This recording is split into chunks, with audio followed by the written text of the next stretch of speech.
back to the secret history of rock with Alan Cross. Like anything in culture, you have to speak the language if you're going to get the most out of it. But in many cases, there's no one who will take the time to explain the finer points of that particular language.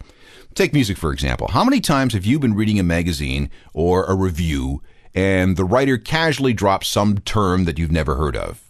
Doesn't that make you feel a little stupid and like some kind of outsider? That's why every once in a while I want to discuss some of these musical terms. Here's one. Northern Soul. You hear a lot of hipster talk and record collector talk about the concept of Northern Soul. What the hell is that? Well, it's a form of dance music peculiar to the UK in the middle to late 60s and into the 70s, starting in the north around Liverpool and Blackpool.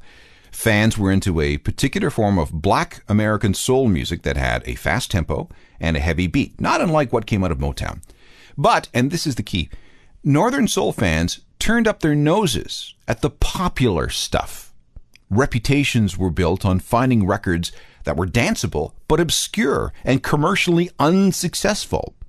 Northern Soul DJs prided themselves on finding lost records that sounded like they could have been American and sounded like they could have been from Motown, but didn't have to be.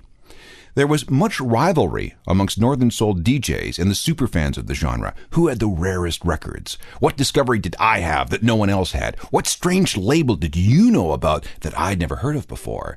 And little, if any of this music was new. It was all old soul from sometime in the 1960s. Those who weren't into owning the records were into dancing to them. And it could be some pretty acrobatic stuff with spins and flips and kicks. Now today, Northern Soul record collecting still has a powerful hold in the UK. Some of the records, again, commercial failures when they were released, but coveted Northern Soul discoveries, now trade for hundreds, if not thousands of dollars. And Northern Soul managed to influence generations of musicians. One such guy was David Ball. He used to hang out at a couple of clubs that played this music. And later, when he and a singer named Mark Almond decided to form a band, Ball pulled up this favorite of his from 1964. Northern Soul classic, they decided to cover it. First, the original.